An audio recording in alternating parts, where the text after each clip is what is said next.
Hey there, home sellers. Welcome back to the Creative Home Staging Show. Today, we are talking about whether you should stress out about staging your kids' bedrooms and how much you should really worry about that.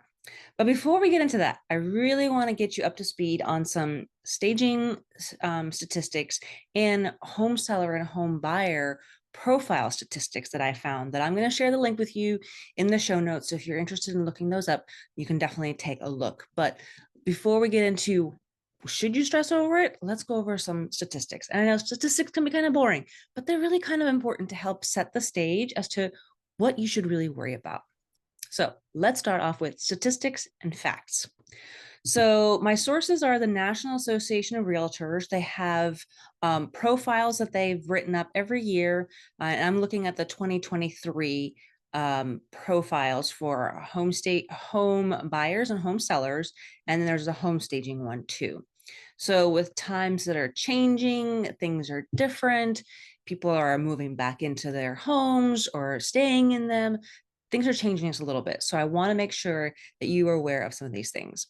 So starting off with the profile of home staging, okay, staging the living room was found to be the most important for buyers, followed by staging the primary bedroom or master bedroom and staging the kitchen, all right? And another thing that I found very interesting that I did not realize had increased or changed was that according to the profile of home buyers and sellers, 70% of recent buyers did not have a child under the age of 18 in their home. 70%, 70. I'm like, what? And that is the highest share recorded. Back in 1985, 42% of households did not have a child under the age of 18. Wow. Yeah. So 70% do not have a child under the age of 18, those that were selling their houses. Okay. So this is interesting to hear because that kind of changes what things we look at, right?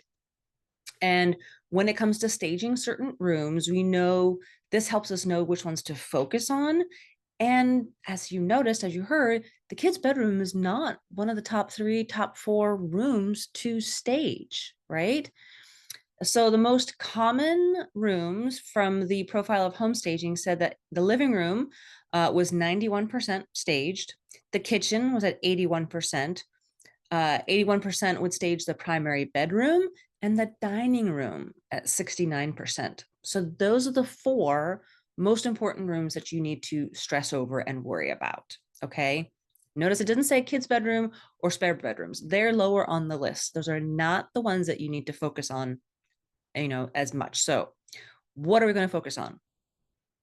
Number two, those are the four most important rooms, right? The living room, kitchen, master bedroom, and dining room. Those are the four, okay? Now, I do have a master class coming up for my Black Friday deals, which is the first time I'm doing our Black Friday sales. I'm actually doing 5 deals on 5 days. And this master class, we go through how to stage those rooms. So it's a 2-hour live class that I will send you the link that you can take a look at if you're interested and selling your house soon. Basically, we're going to go through those 4 rooms and I'm going to give you furniture layouts. I have diagrams. It's a PDF file that you get and you get to download and use it towards your home. There's a PDF file on the 10 best ways to arrange the furniture in the bedroom. The living room has 26 different layouts based on the different shapes and sizes of your living room. And then putting the finishing touches using accessories like artwork, tchotchkes. What kind of tchotchkes are we talking about, right? And you get a staging checklist and colors. There's a lot. There's a lot that you get in this Black Friday deal. So you can also just get the digital products if you don't want to sit through the class and you just want the digital products, the DIY toolkit, if you will. You'll see that in there as well, my Black Friday deals. So I'm really excited. I've never sold them this way before, so you can look at the links. And it's probably gonna be the only time I'm gonna do this, basically, just sell them that way. Okay. So if that's something you're interested in, how to stage those 4 rooms, take a look at those Black Friday deals. Okay. So the kid's bedroom still matters. I'm not saying to neglect them, okay? If you have a 3-bedroom house, there should be at least 2 bedrooms with beds in it. Okay. I know maybe the kids have moved out. Maybe they're, have outgrown it. They moved on to college. They have their own place. Fantastic. Right. But I did find it interesting that according to the profile of sellers, the typical age of a seller is 60 years old. Now, wow, 60. That's typical. And that hasn't changed because at that point, they're going through and probably downsizing at that point, right? Maybe they're moving closer to be a family, right? So maybe it's a multi-generation home. As a military veteran, we sold our houses every 2 or 3 years since I was like 30. Okay. And so that's not a typical age bracket. I get it. But I am getting closer now to that 60-year-old age now. And we don't move as often unless it's for a job. Right. And come to think of it, most of my staging clients are in the 50 to 60-year-old range as well, because they no longer have kids at home, or they're, empty nesters, or the kids just moved out and they're like, why do I need all this space? I don't. So we still need to make an effort in the bedroom, with clutter being the biggest thing to work on. All right. You may have left things the way they were when the kids moved out, but it's time to help your kids take their stuff with them, right? They've probably left their memorabilia. Maybe they took the important things to them, but they probably left a whole bunch of stuff. Or maybe you said, oh, well, just leave it and just come back for it whenever you want. Well, now it's time for you to sell your house. Yeah, it's time for those kids to come get their stuff. Yeah. Give them a deadline. Okay. This is how you can help them help yourself. All right. Give them a deadline to pick up their stuff, or let them know that the stuff will be donated and put on the truck on a certain day. It's the easiest way to do that because that'll get them moving. Now, I know some kids may have moved out of state, maybe they, just can't have the space. Well, then have them get a storage unit if they need to put it in there and have them pay for it. You're not moving their stuff for them. You are not the one responsible for their stuff. So give them a deadline. This is tough love. I know you're probably thinking, oh gosh, I can't. That's my child. But it's your things. You are probably downsizing as well. And you're probably not going to have all the space for their stuff as well. Okay.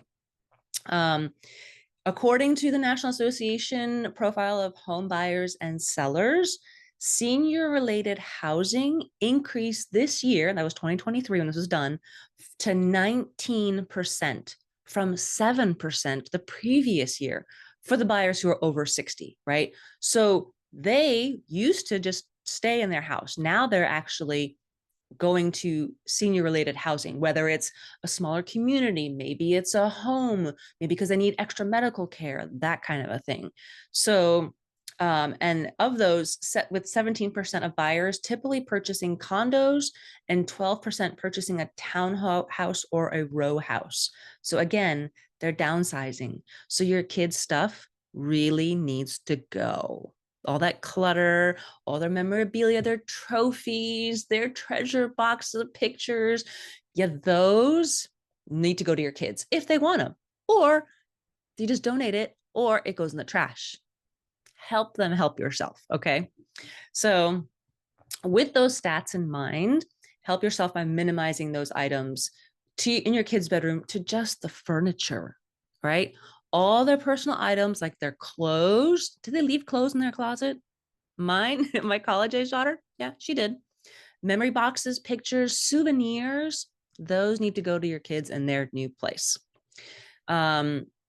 Basically, you want to show that a twin or a full size bed, whatever size bed is in there, does fit in that bedroom and can be used, because the younger generation there will be looking for bedrooms and make sure that, yeah, a bed does fit in here, right?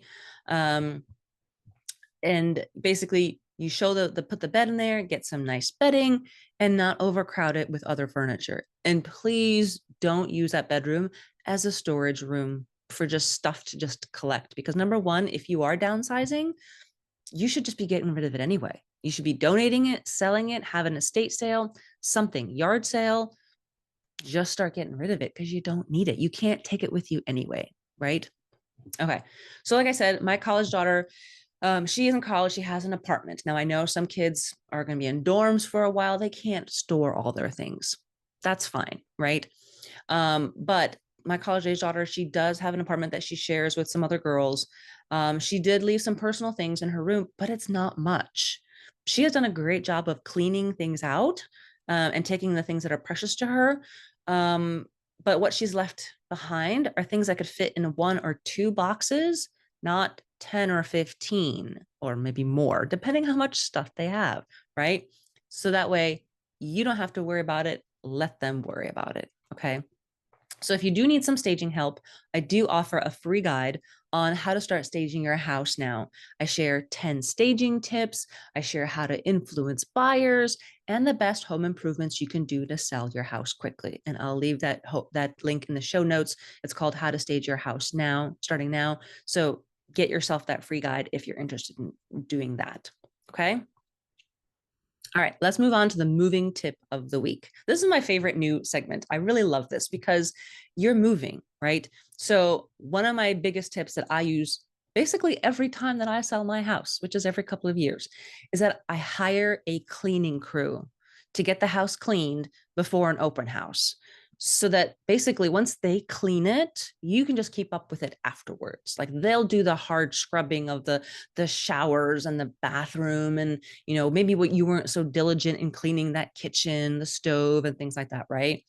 They even vacuumed my furniture, which I was like, wait, what? Wow, that looks so good. And dusted the cobwebs that I kind of get to sometimes. You don't always get them, but man, that crew, when they come in, there's like 3 or 4 ladies when they come in, they just go. And I'm like, wow, this is amazing. Then you just keep up with the minimal part of it, right? So it's a great baseline to clean the whole house. And then I can easily keep up with it during the showings, right? Now, if you already have a cleaning crew that comes in regularly, that's fantastic. I don't. I personally do not. I do the cleaning in my house along with the kids. They have responsible for their bathroom, but I know sometimes I'll have to go into their bathroom and clean behind them because they didn't get into the nitty gritty that they needed to, right? So hiring a cleaning crew is my moving tip of the week. I have these kinds of moving tips and more in my moving checklist. If you're interested, it's in my Etsy shop called Willowbrook Printable. Again, I'll leave the link in the show notes below. So whether you're moving to another city, another state, or international move, you can find these editable and printable checklists to help you move out and get you going, to get you moving to the next place so that you can move on and enjoy your next home. All right, so I've shared some statistics and facts on home seller profiles, kind of things that are changing just a little bit, which rooms to focus on, and help you move out while minimizing what you take with you to your next home. So I hope you've learned a little bit of something of what to focus your efforts on, where to spend your money on, the rooms that actually do matter to buyers, right? So that you can sell your house and move into your next one. All right. I hope you guys learn and have a fantastic week, and I will talk to you later. Have a great week. Bye.